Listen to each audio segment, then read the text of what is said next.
Жас жігіт аса қауіпті қылмыскерлердің түрмесіне тап болды және жергілікті авторитеттің зажигалкасын ұрлап кетті. Оған бұл үшін не істегендерін білуге дайынсыздар ма? Онда кеттік. Эрик Лав небәрі 19 жаста, бірақ ол қазірдің өзінде көптеген қылмыстарды жасап үлгерді және ұзақ уақыт бойы кәмелетке толмағандардың колонияларында болды. Ол заңды тағы да бұзады және осы жолы ересектердің түрмесіне тап болады. Оны тіміскілейді де, аса қауіпті қылмыскер ретінде жалғыз камераға жөнелтеді. Бұл кереуеті, үстелі және унитазы бар кішкентай бөлме. Эрик заттарын жинап көрінбейтін жерге 1-2 өткір құралды жасырады да ұрылған жұдырықтарына қарап тұрады. Оның мұнда өте ұзақ уақытты өткізуі керек. Жігіт жақсы физикалық пішінін сақтап қалу үшін табанды түрде жаттығады және зажигалкасының бұзылып қалғанын байқайды. Тұтқындарды түскі асқа шақырады. Эрик өзінің корпустағы көршісінен оттықты сұрайды, бірақ ол одан бас тартады. Біздің кейіпкер өзінің тағамын алады және сонымен қатар Яго есімді басқа тұтқынмен ерегесіп үлгереді. Серуенде уақыты келіп жетеді. Эрикке орта жастағы арықша ер адам жақындайды. Сөйтсе бұл оның әкесі Невил екен. Ол да өзінің қылмыстары үшін мерзімін өтеуде. Біз екеуінің бір-бірін көргендеріне онша қуанышты емес екендерін көреміз.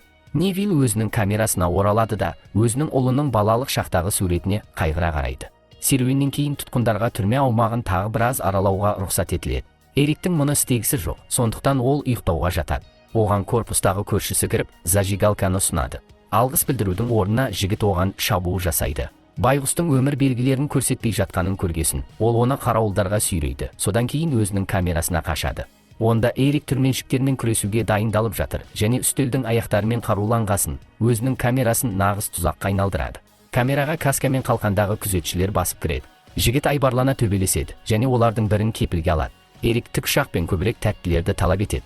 Содан кейін қарауылды босатады. Тікұшақтың орнына ол басқа сыйлықты қабылдайды. Бір ай бойғы азаптау бөлмесін. Жігітті жаңа тергеу изоляторына сүйрейді. Ол мұнымен қатар төбелесіп тіпті тістеп үлгеруде. Ал мұның бәрін жергілікті психолог Оливер Баумер қызығушылықпен бақылап тұр. Эриктің айналасына басқа тұтқындар жиналады, алайда оларды сыртқа қуып жібереді. Баумер біздің кейіпкерімізден полицейлік қызметкерлердің бірін жіберуін өтінеді. Ал ол мұны жасағанда оны басқа түрменшіктерден қорғайды. Өкінішке орай психолог Эрикті карцердегі мерзімнен құтқара алмайды. Есесіне ол оның агрессиясы мен ашуын басқаруына көмектесе алады. Ол үшін жігіт Баумер жүргізетін тұтқындарға арналған терапия сабақтарына қатысуы керек. Бастапқыда түрменшіктер келіспейді, өйткені Эрик тым қатыгез, жабайы әрі агрессивті. Психологтың мұнда көмектесуі екіталай. Бұған қарамастан түрменің бастығы біздің кейіпкерді өзінің кабинетіне шақырып, оған терапиядан өтуді ұсынады. Бірақ ол егер бір рет болса да түрме тәртібін бұзса, оны дереу топтан қуып жібереді. Жауаптың орнына Эрик тағы да төбелесті бастауға тырысады және оны алып кетеді. Біз бұл түрмеде белгілі бір иерархия бар екенін білеміз. Барлық тұтқындар мықтылар мен боқмұрындарға бөлінеді. Эриктің блогында ең мықтысы, әрі ықпалдысы Невил мен Дэвис болып табылады. Естеріңізде болса, Невил бұл Эриктің әкесі. Ер адам өзінің жынданған ұлын құтқарғысы келеді және Баумердің психотерапиясы оған көмектесетінен үміттенеді. Невил Эрикке қонақтайды және одан түрме тәртібін сақтауды өтінеді. Ол адасқан ұлына бұл жерде өзін бейбіт ұстауы керек екенін түсіндіреді. Түрменшіктерге құлақ асып, басқа тұтқындармен төбелеспеуді. Бірақ Эриктің әкесінің кеңестеріне түкіргені бар. Сәтті пайдалана отырып, ол түрмені кезуге кетеді. Біреудің камерасына кіреді де, бөтен адамның заттарын ақтарып, 2 зажигалканы ұрлап кетеді. Оның біреуін жігіт жақында ғана өзі соққыға жыққан тұтқынға береді. Белгілі болғандай, біздің кейіпкеріміз криминалды авторитет әрі жергілікті дилер Ягоның камерасында ұрлық жасапты. Ер адам ашуына мініп, ұрлықшыны жазалауға уәде береді. Ол Эриктен күмәнданады, сондықтан басқа зектерден одан кек алуларын талап етеді. Біздің кейіпкер өзінің психотерапиядағы алғашқы сеансына қатысады. Жігіт өзін өте дөрекі ұстап, ескертулерге құлақ аспайды. Міне жаңа төбелес басталайын деп тұр. Эрик ызалана бөлмеден шығып кетеді. Баумер басқа тұтқындардан бұл жігітке көз салып жүрулерін өтінеді. Күндіз Эриктің камерасына Ягоның күшіктері басып кіріп, оған атылады. Жігітке оның өз унитазынан су ішкізгелі жатыр. Біздің кейіпкерге ол да Баумердің терапиясынан өтіп жатқан тұтқын араша түседі. Соның арқасында Эрик аман қалады. Ол лас басын душта жуып жатыр және кек алуды армандауда. Жігіт неліктен кейбір тұтқындардың оған көмектесетіндерін түсіне алар емес. Олар жауабына мұны Баумер үшін жасап жатқандарын айтады. Невил ұлына тағы да келіп, бұзақылық жасап, төбелес ұйымдастыруды жалғастырып жатқан үшін оған ұрсады. Ер адам зектердің қайсысы оған өштесіп, қайсысы достасқанын анықтау үшін ұлын бақылайды. Эрикке Баумер келіп, жігіттен терапия сеансын жалғастыруын өтінеді. Жауап ретінде ол кіші дәретін орындайды, бірақ сонда да тағы да бір рет қатысып көруге келсе. Алайда жаңа сеанс айтарлықтай нәтиже әкелмейді. Эрик өзін өте агрессивті ұстауын жалғастырады және өзінің өмірінде бір нәрсені өзгерткелі жатқан жоқ. Басқа тұтқындар бұған өте наразы. Олардың бұл бетпақты өздері ақ тепкілеп тастағалы келіп тұр, бірақ Баумер мұны жасауға жол бермейді. Яго өзінің клиенттеріне олар Эрикті бір жайлы етпейінше порошокты сатпайтынын мәлімдейді.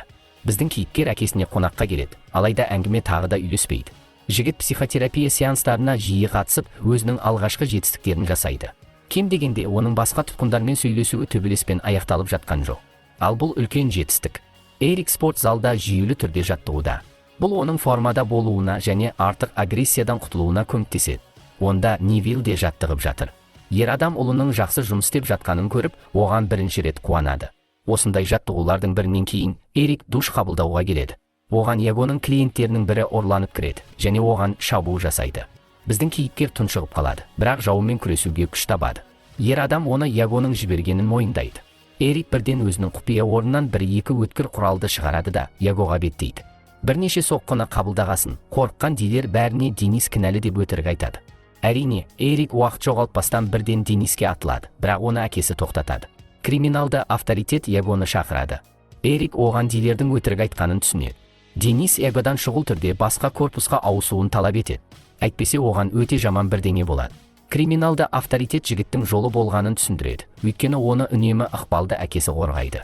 Егер ол болмағанда жігіт әлдеқашан-ақ мерт болатын еді. Невилл Баумерге келеді. Ер адам өзінің ұлының мінез құлқына әлі де риза емес және оның терапиясы жылдам нәтиже әкелмейтіні үшін психологты сөгеді. Дегенмен Невилл қателесіп тұр. Психотерапияның кезекті сеансында Эрик өзінің ашу-ызасын өте сәтті тежеді. Әңгіменің жағымсыз тақырыптарына қарамастан жігіт ешкімге атылмайды және кезекті төбелесті ұйымдастырмайды. Баумер өте қуанышты. Мұндай нәтижелерге тіпті түрме басшылығы да таңырқаулы. Эрик басқа тұтқындармен өте бейбіт қарым-қатынаста және олармен сабырлықпен шай ішіп отыр. Тек Невилл ғана әлі де риза емес. Ол терапиялық топтың басқа қатысушылармен әңгімелеседі және мұның пайдасы жоқ деген шешімге келеді. Ер адам бұған жекелей күл жеткізуді шешеді. Ол кезекті сеансқа келеді, бірақ бұл жақсы ештеңеге әкелмейді. Криминалды авторитет үлкен жанжалдың себепкері болады және жындана бөлмеден шығып кетеді. Енді терапия сабағындағы достық атмосфера жоқ. Барлығы айқайлап боқтасып, тіпті төбелесе бастайды. Сол себепті түрменшіктердің араласуларына тура келеді. Түрменің бастығы барлығына Эриктің кінәлі екеніне сенімді және оның психотерапия тобына келуге тыйым салады. Баумер ашуына мінеді және жұмыстан шығады. Эрик ызадан жындана бастайды. Бұл сеанстар оның жақсаруының жалғыз мүмкіндігі болатын. Ол бәріне әкесін кінәлап, оны төбелеске итермелейді. Невилл ұлына беріледі және өзінің камерасына кетіп қалады. Алайда Эрик оның артынан қалмай, оны қорлауын жалғастыруда. Денис жолдасына араша түсіп, ол да бір-екі жойқын соққыдан дәм татады. Күзетшілер төбелескіштерді ажыратады және әкесі мен ұлын карцерге жөнелтуге дайындалады. Эрик өзінің жазасын мойынсұнушылықпен қабылдайды. Алайда Невилл бүлік шығарып, түрменшіктерге қарсыласады. Олар ер адамды тынышталдыру үшін оған шлангымен суық су шашуға мәжбүр болады. Тіпті карцерде отырғанның өзінде Невилл қарама-қарсы беттегі камерада отырған Эрикке айқайлайды және ұлының тағдырына уайымдап жатқанын түсіндіруге тырысады. Жігіт бұған сенбейді және әкесін тыңдағысы келіп тұрған жоқ. Невилл карцерден қашып кету үшін өзінің таныс қарауылы Селфидің көмегіне жүгінеді. Ер адам түрменшікке жұдырықпен жойқын соққысын кигізеді және оған жамылғыны жауып карцерге қамайды. Алайда оның ұлын босатуға батылы жетпейді. Өзінің камерасына жеткесін Невилл қорқынышты шындықты біледі. Түрме әкімшілігі барлығын жазатайым оқиғаға жатқызып, одан да Эриктен де құтылғалы жатыр. Ал бұл үкімді Денистің орындауы керек. Осы сәтте Денис Невиллге шабуыл жасайды, бірақ өз пышағынан соққы қабылдайды. Ер адам ұлын құтқару үшін оның карцеріне беттейді. Өте дер кезінде, өйткені жігітті енді өмірінен айырғалы жатыр. Невилл күзетшілерді шашып тастайды. Ұлын алады да оның есін жиғызады. Қорқыныш пен дүрбелеңге бой алдырған Эрик жылай бастайды. Енді жігіт аурухана ғимаратында өмір сүреді. Бірде оған психотерапиядағы жолдастары қонаққа келеді. Олар Эриктің жағдайы жақсы екеніне көз жеткізеді. Біздің кейіпкеріміздің кішігірім серуенге шығуына мүмкіндік береді. Көшеде Эрик әкесін байқайды, оны күзетшілер бір жаққа әкетіп бара жатыр. Ұлы оны соңғы рет көреді. Олар тіпті бір-бірін құшақтай алмайды, өйткені екеуінің де қолдары кісендеулі. Невилл отырған көлік белгісіз бағытқа жүріп кетеді, ал Эрик өзінің камерасына оралады.